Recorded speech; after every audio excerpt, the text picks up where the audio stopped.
Oke, assalamualaikum warahmatullahi wabarakatuh. Selamat pagi, siang, sore, atau malam bagi teman-teman yang sudah menonton video ini.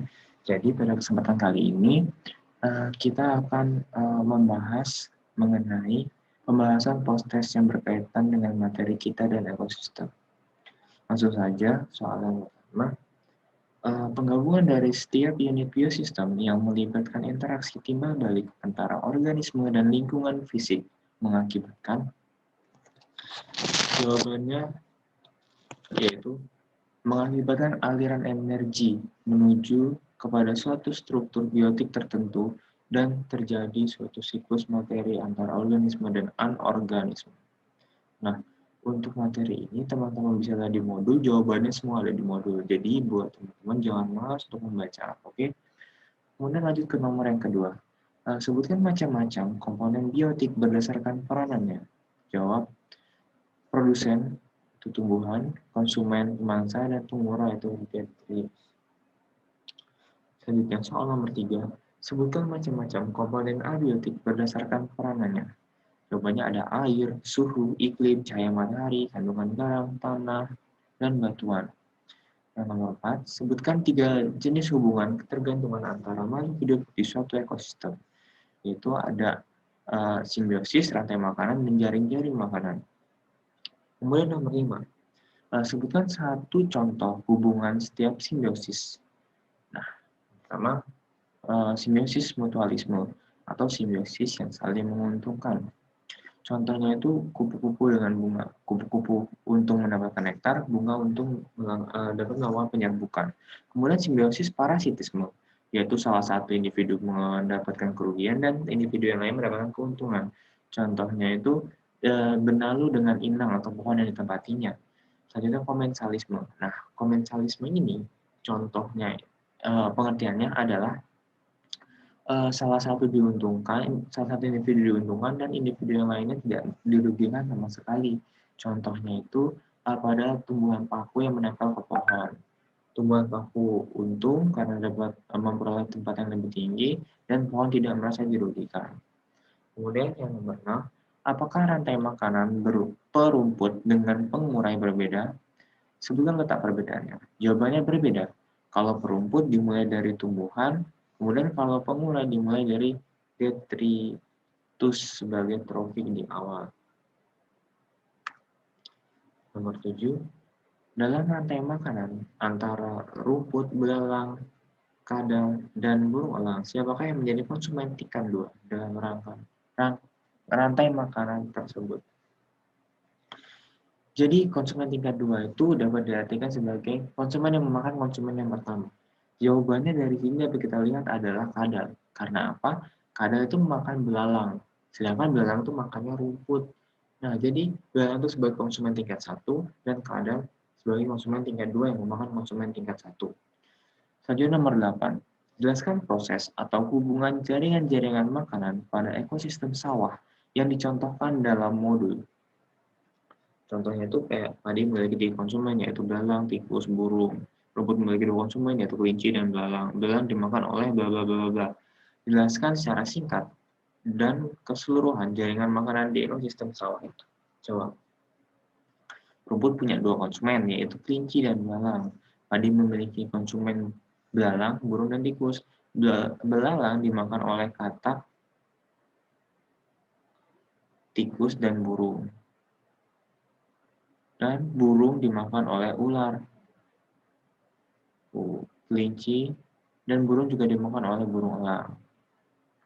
Nomor 9, jelaskan proses daur oksigen secara singkat menurut pemahaman. Jawab, jadi karbon dioksida dan hidrogen yang dihasilkan dari sebagai sisa respirasi makhluk hidup atau sisa hasil pernafasan makhluk hidup diserap oleh tumbuhan yang kemudian tumbuhan itu melakukan pengolahan terhadap zat sisa yang dari manusia tadi untuk diolah menjadi makanan dengan cara berfotosintesis lalu menghasilkan oksigen yang akan dihirup kembali oleh makhluk hidup. Nomor 10. Sebutkan bahan-bahan zat yang dapat menyebabkan pencemaran udara. Jawabnya itu ada oksida karbon, oksida belerang, senyawa hidrokarbon, partikel cair, dan masih banyak lagi yang lainnya. Nomor Nomor 11, jelaskan mengapa polutan atau udara kotor bisa berpengaruh terhadap kehidupan di air. Jawabannya, polutan yang menyebabkan pencemaran di air harus diuraikan dan itu memerlukan banyak oksigen, sehingga menyebabkan kurangnya kadar oksigen di dalam air. Akhirnya, karena kadar oksigen itu menipis di dalam air, banyak ikan yang mati karena kekurangan oksigen. Nomor 12, sebutkan cara mengurangi kadar pencemaran pada air yang sudah tercemar. Jawabannya itu dengan menyaring, mengencerkan, dan mengendapkan. Nomor 13, sebutkan ciri-ciri air bersih yang kamu ketahui. Yang secara umum dapat kita ketahui dari air bersih itu adalah jernih, tidak berbau, dan bebas zat kimia. Ini adalah 3 pokok yang dapat kita gunakan sebagai indikator untuk menentukan suatu air itu bersih atau tidak secara kasat mata. Kemudian nomor 14, sebutkan hal-hal yang bisa kita lakukan untuk menjaga tanah.